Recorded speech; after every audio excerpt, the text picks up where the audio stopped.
Hello everyone, how are you all? I hope you are all fine.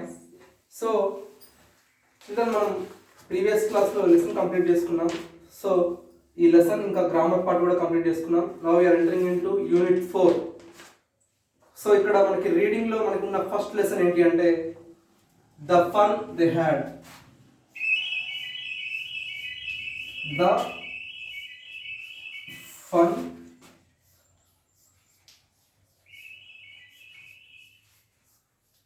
So all of you take page number 51. So ఇక్కడ మనకి ఈ లెసన్లో ఉన్న ఈ topic దేని గురించి అంటే మీకు ముందే చెప్తున్నాను. ఈ టాపిక్ ఏంటి అంటే ఈ లెసన్ అంతా దేని గురించి అంటే ఒక ఫ్యూచర్లో అంటే ఇప్పుడు మన ఇయర్ అంతా 2021 కదా. సో ఇక్కడ మీకు ఈ లెసన్లో ఫస్ట్ లైన్లో మీరు అబ్జర్వ్ చేస్తే 2157 అనే ఇయర్ మీకు మెన్షన్ చేస్తుంది. అంటే ఈ ఇయర్లో అంటే ఈ జనరేషన్లో మన ఫ్యూచర్లో ఉన్న వాళ్ళు మన జనరేషన్ గురించి ఎలా డిస్కస్ చేస్తున్నారు అనేది ఈ టాపిక్, ఈ లెసన్ యొక్క మెయిన్ కాన్సెప్ట్. సో ఒకసారి ఈ లెసన్ ఏంటి, అసలు వాళ్ళు ఏం డిస్కస్ చేస్తున్నారు మన గురించి అనేది చూద్దాం. First, Margie even wrote about it that night in her diary. Margie అనే ఒక అమ్మాయి ఆమె డైరీలో దీని గురించి కూడా రాసుకుందంట. దేని గురించి రాసుకుందో చూద్దాం. On the page headed 17 May 2157. ఆ డైరీలో ఏముందంట, 17 May 2157 ఇయర్లో ఒక డైరీలో దేని గురించి రాసిందో చూద్దాం. షీ వ్రోట్, ఆమె ఏం రాసింది, today Tommy found a real book. ఈరోజు టామీకి ఒక నిజమైన పుస్తకం దొరికింది. ఏం దొరికింది అది? It was a very old book. అది చాలా ఓల్డ్ అంటే చాలా పాతకాలమైన బుక్ అని. Margie's grandfather once said that when he was a little boy his grandfather told him that there was a time when all the stories were printed on paper. అతను అందులో Margie అనే డైరీలో ఏం రాస్తుందంటే it was a very old book, అది చాలా పాతకాలమైన book. మార్గీస్ grandfather once told, మార్గీ యొక్క ఇంతకుముందు చెప్పుకున్నాం కదా ఆమె డైరీలో రాసుకున్నామా, అమ్మాయి పేరు మార్గీ. ఆ డైరీలో ఏం రాసుకుంది అంటే Margie's grandfather once said that when he was a little boy. Margie వాళ్ళ గ్రాండ్ ఫాదర్ మార్గీ వల్ల గ్రాండ్ ఫాదర్ ఉన్నాడు కదా, గ్రాండ్ ఫాదర్ వన్స్ సెడ్, ఈ గ్రాండ్ ఫాదర్ ఏం చెప్పాడంటే that he was a little boy. ఈయన చిన్న అబ్బాయిగా ఉన్నప్పుడు వాళ్ళ గ్రాండ్ ఫాదర్ చెప్పాడంట. అర్థమైందా? మార్గీ వాళ్ళ గ్రాండ్ ఫాదర్ మార్గీకి ఏం చెప్పాడంటే నేను చిన్నగా ఉన్నప్పుడు నాకు మా గ్రాండ్ ఫాదర్ ఏం చెప్పాడంటే there was a time when all the stories were printed on paper. వీళ్ళ ఈ గ్రాండ్ ఫాదర్ చిన్నగా ఉన్నప్పుడు వాళ్ళ గ్రాండ్ ఫాదర్ చెప్పిన మాటలు ఏంటి అంటే ఒకనొక టైంలో ఇప్పుడు జనరల్గా ఇప్పుడు మన కొన్ని బుక్స్లో స్టోరీస్ ఉంటాయి కదా, ఏవైనా నోవెల్స్ అవ్వచ్చు, లేకపోతే ఇంకేమైనా కథలు అవ్వచ్చు, ఆటోబయోగ్రఫీస్, ఇవన్నీ ఇప్పుడు ప్రింట్ అవుతూనే ఉన్నాయి కదా. సో అది 2157 కదా. సో వీళ్ళు ఏం ఎగ్జ్యూమ్ చేసి రాశారంటే ఆ టైం కల్లా మనకి పేపర్స్ మీద ప్రింట్ అయ్యే అవకాశం ఉండకపోవచ్చు అనే ఉద్దేశంతో వీళ్ళు మాట్లాడుతున్నారు. అంటే 2157లో వీళ్ళు ఉన్న కాలంలో ఏవి ప్రింట్ అయ్యేలాగా లేవంట వీళ్ళు చెప్పే కాన్సెప్ట్ని బట్టి. All the stories were printed on paper. ఒక పేపర్ మీద ఏదైనా స్టోరీ ఉంటే పేపర్ మీద ప్రింట్ అయ్యాయి అని చెప్పాడంట వాళ్ళ తాతయ్య. వీళ్ళ తాతయ్య ఈయనకి చెప్పాడండి గ్రాండ్ ఫాదర్కి. సో ఈ గ్రాండ్ ఫాదర్ మార్గీకి చెప్పాడు. దే టర్న్ ద పేజెస్, వాళ్ళు ఆ డైరీలో పేపర్లు తిప్పుతూ ఉన్నారు. Which were yellow and crinkly. అంటే మనకి ఎప్పుడైనా మీ ఇంట్లో కానీ మనకి ఎక్కడైనా మనకి ఒక లైబ్రరీకి వెళ్ళినప్పుడు కానీ పాతకాలం బుక్స్ తీస్తే మీరు అవన్నీ కొంచెం కొత్త బుక్స్ లాగానే ఉంటాయి. పాత బుక్స్ ఎలా ఉంటాయి, కొంచెం పాత పడిపోయినట్లు మడతలు పడిపోయి మీరే ఇప్పుడు మీరు 8th క్లాస్లో ఉన్నారు.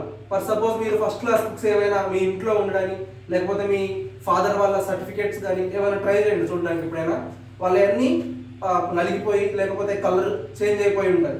సో అలాగే ఉన్నాయంట paper. And it was awfully funny to read words that stood still instead of moving the way they were supposed to on a screen. ఇక్కడ వీళ్ళు ఏం చెప్తున్నారంటే మీరు క్లియర్గా చదవండి ఒకసారి. They turn the pages which were yellow and crinkly. వాళ్ళు pages తిప్పుతూ ఉంటే ఆ పేజెస్ అన్ని ఎల్లోగా, క్రింక్లీ అంటే ముడతలు ముడతలు పడి ఉన్నాయంట. And it was awfully funny to read. వాళ్ళకి ఒక బుక్లో ఉన్న పార్ట్ని చదవడం, ఇప్పుడు మనకి బుక్ ఉంది కదా, మనం జనరల్గా మనకు అలవాటు కాబట్టి బుక్లో చదువుతున్నాం. వాళ్ళకి ఆ బుక్, ఒక బుక్లో ఒక రాసి ఉన్నదని చదవడం అనేది వాళ్ళకి ఏదో ఫన్నీగా అనిపిస్తుంది, చాలా కామెడీగా అనిపిస్తుంది. ఎందుకంటే that stood still instead of moving. వాళ్ళ జనరేషన్ ఎలా ఉందంటే ఒక కంప్యూటర్ స్క్రీన్ మీద స్క్రోల్ అయిపోతూ ఉంటే వాళ్ళు చూసి నేర్చుకునేవాళ్ళు. మనకి ఎలా ఉంది, ఆల్రెడీ ప్రింట్ అయిపోయింది. వాళ్ళ జనరేషన్కి ఎలా ఉంటాయంటే ఇప్పుడు మనకి క్లాసెస్ ఉన్నాయనుకోండి, వాళ్ళకి స్క్రోలింగ్ అవుతూ ఉంటాయి స్క్రీన్ మీద, కంప్యూటర్ స్క్రీన్ కావచ్చు లేకపోతే ప్రొజెక్టర్ స్క్రీన్ కావచ్చు. ఇట్లా ఈ వర్డ్స్ అనేవి స్క్రోల్ అవుతూ ఉంటాయి. అంటే ఈ లైన్ అయిపోయిందంటే ఈ లైన్ పైకి వెళ్ళిపోతుంది కదా, అర్థమైంది కదా. వాళ్ళకి ఒక కంటిన్యూస్ సెంటెన్సెస్ అనేవి కదలకుండా, ఒక వర్డ్ కదలకుండా ఉండడం అనేది వాళ్ళకి డిఫరెంట్గా అనిపిస్తుంది. ఇదేంటి బుక్లో రాసిన వర్డ్స్ ఇలాగే ఉన్నాయి, మన కంప్యూటర్ స్క్రీన్ మీద అయితే పైకి వెళ్ళిపోతూ ఉంటాయి కదా, బుక్స్ ఇలా కూడా ఉంటాయా అని వాళ్ళు అంత ఫన్నీగా అనిపిస్తుంది వాళ్ళకి. Because it is in 2157. మన జనరేషన్లో మనకి ఇంకా బుక్స్ ఉన్నాయి. సో మనం లక్కీ అనే చెప్పుకోవచ్చు. ఎందుకంటే మన బుక్స్లో ఈ లెటర్స్ అన్ని ఇలాగే ఉన్నాయి, ఏవి స్క్రోల్ అవ్వట్లేదు, పైకి కిందకి వెళ్ళట్లేదు.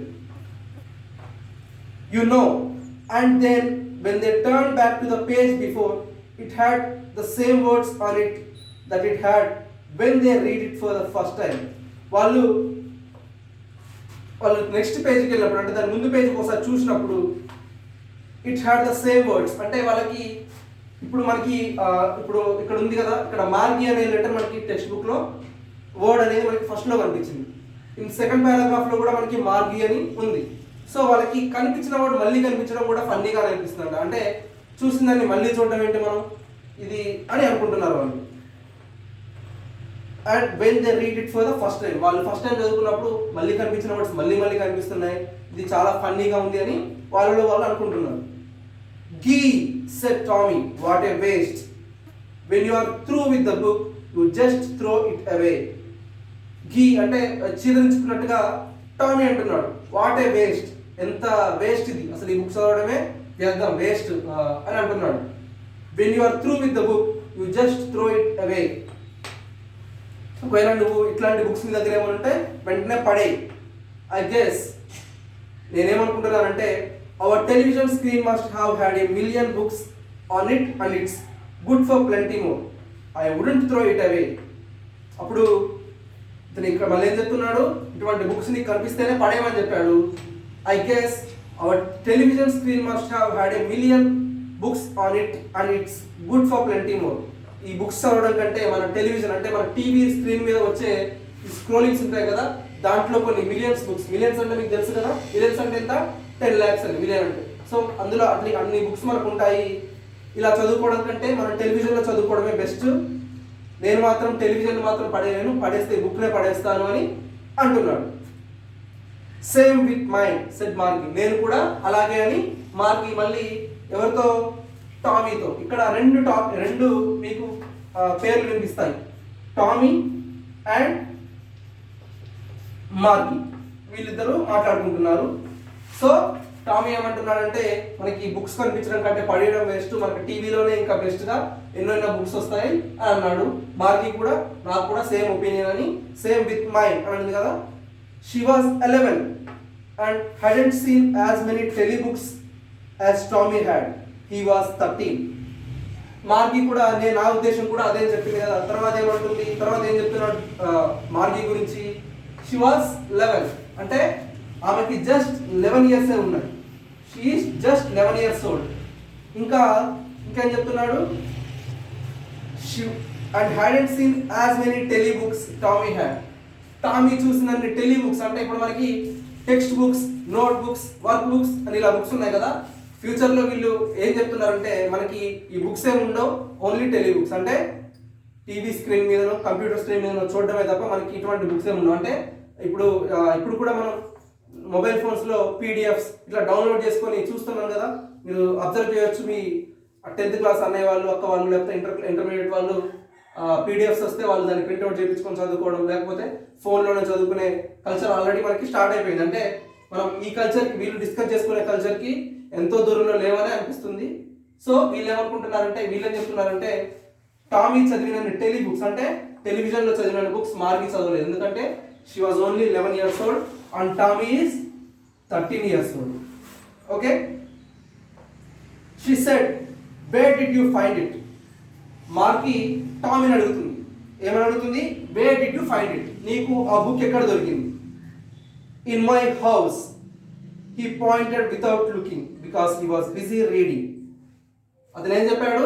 ఇన్ మై హౌస్, నాకు మా ఇంట్లో దొరికింది. హీ పాయింటెడ్ వితౌట్ లుకింగ్, మా ఇంట్లో దొరికిందని అటువైపు చూడకుండానే చెప్తున్నాడు. అంటే ఆమె అడిగింది నీకు ఎక్కడ దొరికిందంటే అతను చదువుకుంటున్నాడు కాబట్టి నాకు మా ఇంట్లో దొరికింది అని చదువుకుంటూనే చెప్తున్నాడు. In the ఎటిక్. ఎటిక్ అంటే ఎటిక్ అంటే ఏంటి అంటే స్టోర్ రూమ్. మనం జనరల్గా ఏదైనా పాత సామాన్లు లేకపోతే ఇంట్లో ఏదైనా వస్తువులు, ఎక్కువ యూజ్ చేయని వస్తువులన్నీ స్టోర్ రూమ్లో పెట్టుకుంటాం కదా. సో దీన్ని మనం దాన్ని ఇంగ్లీష్లో ఎటిక్ అని చెప్తూ ఉంటాం, store room. Okay, what's it about? ఆ బుక్లో ఏముంది అని మళ్ళీ మార్కి టామీని అడిగింది. ఓకే, ఎవరెవరిని అడిగారు? మార్కి టామీని అడిగింది. అడిగితే ఏం చెప్పాడు? స్కూల్. ఆ బుక్లో ఏముందని అడిగితే ఏం చెప్పాడు? అందులో ఒక స్కూల్ గురించి, స్కూల్ లైఫ్, స్కూల్ గురించి ఉందని చెప్పాడు. మార్కి వాస్ స్కార్న్ఫుల్. అంటే నువ్వు అసలు ఏంటి, ఒక పనికిరాని వస్తువు గురించి చదువుతున్నావు కదా అన్నట్లు. అంటే స్కార్న్ఫుల్ అంటే పెద్ద యూస్లెస్, ఎక్కువ దానివల్ల మనకి ఏ ఉపయోగం లేదనుకునే అని దాని mean. స్కార్న్ఫుల్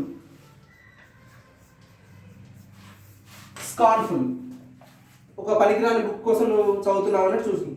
school. What's there to write about school? I hate school. అప్పుడు మార్కి మళ్ళీ ఏమన్నది? స్కూల్ గురించా? What's there to write about school? అసలు స్కూల్ గురించి రాయడానికి మాత్రం ఏముంది? ఐ హేట్ స్కూల్, నాకు అసలు స్కూల్ అంటేనే ఇష్టం లేదు అని మార్కి చెప్పింది. మార్కి ఆల్వేస్ హేటెడ్ స్కూల్. మార్గికి ఎప్పుడూ స్కూల్ అంటే ఇష్టం లేదు. But now she hated it more than ever. ఆమెకి ఇప్పుడు ఇంకా స్కూల్ మీద ద్వేషం అనేది ఇంకా పెరిగిపోయింది. The mechanical teacher had been giving her test after test in geography and she had been doing worse and worse until her mother had shaken her head sorrowfully and sent for the county inspector. ఆమెకి school అంటే ఎందుకు ఇష్టం లేదు అంటే ఆమెకి ఈ studies మీద ఎక్కువ ఇంట్రెస్ట్ లేదనుకుంటా. Had been giving her test after test. వాళ్ళ మెకానికల్ టీచర్ ఆమెకి ఎగ్జామ్ తర్వాత ఎగ్జామ్ పెడుతూనే ఉంటారంట. And she had been doing worse and worse. ఆమెకి మార్గికి ఎగ్జామ్ మీద ఎగ్జామ్ పెడుతూనే ఉన్నారు. ఆమె ఎగ్జామ్లో కూడా వర్స్ అండ్ వర్స్ అంటే ఆమె మంచిగా పర్ఫామ్ చేయట్లేదు ఎగ్జామ్లో. ఎప్పుడు ఎగ్జామ్ పెట్టినా సరిగా రాయలేకపోతుంది, అంటే పర్ఫామ్ చేయలేకపోతుంది. ఇక్కడ రాయలేదని ఇవ్వలేదు, వర్స్ అండ్ వర్స్ అని ఇచ్చారు. until her mother had shaken her head sorrowfully and sent for the county inspector. అంటే ఆమె సరిగా రాయట్లేదని వాళ్ళ మదర్ వచ్చి అపాలజీస్ చెప్పుకుంది. And sent for the county inspector. అంటే కౌంటీ ఇన్స్పెక్టర్ అంటే ఇక్కడ పనిష్మెంట్ ఇచ్చేవాళ్ళు, లేకపోతే కేర్ టేకర్ అంటారు కదా, అటువంటి వాళ్ళు. ఇప్పుడు మనం జనరల్గా ఇప్పుడు మన సైడ్ ఎవరు లేరు, చిన్నపిల్లల్ని కేర్ తీసుకోవడానికి పెట్టుకుంటారు సిటీస్లో. అట్లా కౌంటీ ఇన్స్పెక్టర్ అంటే వాళ్ళ దగ్గర ఉండి వాళ్ళకి ఏదైనా అవసరం వచ్చినా, లేకపోతే వాళ్ళు ఏదైనా తప్పు చేసినా చూసే వాళ్ళని కౌంటీ ఇన్స్పెక్టర్ అంటారు. He was a round little man with a red face and a whole box of tools with dials and wires. He was a round little man. ఒకసారి అబ్జర్వ్ చేస్తే మీరు ఇక్కడ ఉన్న పిక్చర్లో ఇక్కడ మీకు ఒక పాప కూర్చొని ఉంది, దాని పక్కన మీకు ఒక రోబోట్ టైప్లో కనిపిస్తుంది కదా. So he was the county inspector. అంటే ఒక రోబోట్ని ఒక కౌంటీ ఇన్స్పెక్టర్ లాగా ఉంచారు. It was a whole box of tools and dials. అంటే రోబోట్లో ఏముంటాయి, మొత్తం ఐరన్ కదా, ఐరన్ పార్ట్స్, ఇంకా మెగ్నీషియం, ఇటువంటి పార్ట్స్ మెటల్స్తో తయారు చేసిన ఒక బాడీ అది. He smiled at Margie and her gave an apple. మార్గికి వెళ్ళి చూస్తూ నవ్వి ఒక యాపిల్ని మార్గికి ఇచ్చాడు. then took the teacher apart. Marky had hoped he wouldn't know how to put it together again. Then took the teacher apart. అంటే ఈమె Apple తింటూ ఏమైంది, ఆ స్క్రీన్ అనేది అనుకోకుండా టీచర్ కనిపిస్తుంది కదా ఇక్కడ మీకు సిస్టంలో, ఇక్కడ టీవీ స్క్రీన్లో, ఆ స్క్రీన్లో టీచర్ వచ్చే పార్ట్ వరకు కనిపించకుండా పోయింది. అప్పుడు ఏమనుకున్నది, మన కౌంట్ ఇన్స్పెక్టర్కి ఇదంతా తెలియదేమో అనుకుంది. కాకపోతే అతనికి తెలుసు, బట్ హీ న్యూ, అతనికి మళ్ళీ అది ఎలా సెట్ చేయాలో తెలియదు అనుకుంది. But he knew after an hour or so that it was again large and black and ugly with a big screen on which all the lessons were shown and the questions were asked. మళ్ళీ అతను set చేశాడు. తర్వాత large and black and ugly with a big screen, ఆ big screen మీద all the lessons were questions, అంటే అందులో మనకు ఆ స్క్రీన్లో అన్ని లెసన్స్ కనిపిస్తున్నాయి, మళ్ళీ క్వశ్చన్స్ కూడా మనల్ని అడుగుతున్నారు. దట్ వాజంట్ సో బ్యాడ్, అది అంతకంటే ఇంకో దారుణమే ఉండదు. The part marquee hated most was the slot where she had to put homework and test papers. అది అంత బ్యాడ్ ఏం కాదు, అంటే అప్పటి వరకు లెసన్ చెప్పడం, క్వశ్చన్స్ అడగడం ఇదంతా బ్యాడ్ ఏం కాదు. ఇంకా దానికంటే బ్యాడ్ ఏంటంటే the part Maggi hated most, అన్నిటికంటే మ్యాగీకి చాలా ఇష్టం లేని పని ఏంటి అంటే ద స్లాట్ అంటే ఆ టైం, ఒక time where she had to put her homework and test papers. ఆమెకి నచ్చని టైం ఏంటి అంటే ఆ హోంవర్క్ ఎప్పుడు చూపించాలి, లేకపోతే ఆమె ఎగ్జామ్ రాసిన పేపర్స్ ఎప్పుడు సబ్మిట్ చేయాలనే టైమే ఆమెకు అసలు నచ్చదంట. She always had to write them out in a punch code. They made her learn when she was 6 years old and the mechanical teacher calculate the marks in no time. She always had to write in a punch code. Okay, ఆమె ఎప్పుడు అప్పటికప్పుడు రాస్తూనే ఉండాలి. They made her learn, ఆమెకి 6 years ఉన్నప్పటి నుంచే అది ఎలా రాయాలనేది నేర్చుకునేదంట. Mechanical teacher calculated the marks in no time, అంటే మనం ఇప్పుడు ఎగ్జామ్ రాయాలి అంటే మనం పేపర్ మీద రాయాలి, బట్ అక్కడ మనకి క్వశ్చన్స్ అడిగితే ఏం చేయాలమ్మా, ఆమె ఎక్కడ కూర్చుంది, ఒక స్క్రీన్ ముందు కూర్చుంది. సో అక్కడికక్కడే ఆన్సర్స్ సబ్మిట్ చేయాలి. మెకానికల్ టీచర్ అంటే ఇక్కడ ఉన్నది, లోపల ఉన్నది హ్యూమన్ కాదమ్మా, షీ ఈజ్ నాట్ హ్యూమన్. ఇక్కడ ఉన్నది ఎవరంటే ఎవరు, లోపల కూడా మెషినే. సో ఆమె లెసన్స్ ఎక్స్ప్లెయిన్ చేస్తుంది, ఈమె ఆన్సర్స్ చెప్తుంది. వాళ్ళు మెషిన్కి ఎంతసేపు, మనుషులు అంటే ఇక్కడ చూసి ఇందులో మిస్టేక్ ఉంది అని మనం కరెక్ట్ చేయాలి. సో ఇక్కడ మిషన్కి ఎంత టైం పడుతుంది, మెషిన్కి in no time they calculated her marks in no time. అంటే ఆమె మార్క్స్ని నువ్వు ఎంతసేపట్లో ఎగ్జామ్ రాసినా అంతకంటే తక్కువ సేపట్లోనే నీ మార్క్స్ని క్యాలిక్యులేట్ చేసి పంపించేదంట. సో ఇక్కడ వరకు మనం ఈ 53 పేజ్లో ఫస్ట్ పారాగ్రాఫ్ వరకు లెసన్ చెప్పుకున్నాం. So for today this is enough in today's class. So కొంచెం లెసన్ ఇంట్రెస్టింగ్గానే ఉందనిపిస్తుంది, మీరు కొంచెం అర్థం చేసుకొని వింటే. ఇదేంటి అంటే మన ఫ్యూచర్లో ఆల్రెడీ ఫ్యూచర్లో ఉన్న వాళ్ళు పాస్ట్ లైఫ్ గురించి తర్వాత ఎలా డిస్కస్ చేస్తారనేది ఉంది. ఇప్పుడు వరకు అయితే వాళ్ళ లైఫ్ ఎలా ఉందో చెప్తున్నారు. సో మీరు ఈ లెసన్లో ఏం చేస్తారంటే, మనం హార్డ్ వర్డ్స్ ఉన్నాయి కదా, so you should find out at least 20 hard words from the lesson. మనం ఈరోజు చెప్పుకున్న లెసన్ వరకు ఒక 20 హార్డ్ వర్డ్స్ ఫైండ్ అవుట్ చేసి దాన్ని అండర్లైన్ చేసి వాటిని రాయండి, మీనింగ్స్ కూడా రాయడానికి ట్రై చేయండి. So this is your work. నాకు రేపటి మీ హోంవర్క్లో మాకు 20 హార్డ్ వర్డ్స్ రాసి పంపించాలి. So that is your work. The remaining class will be continued tomorrow. Okay, bye.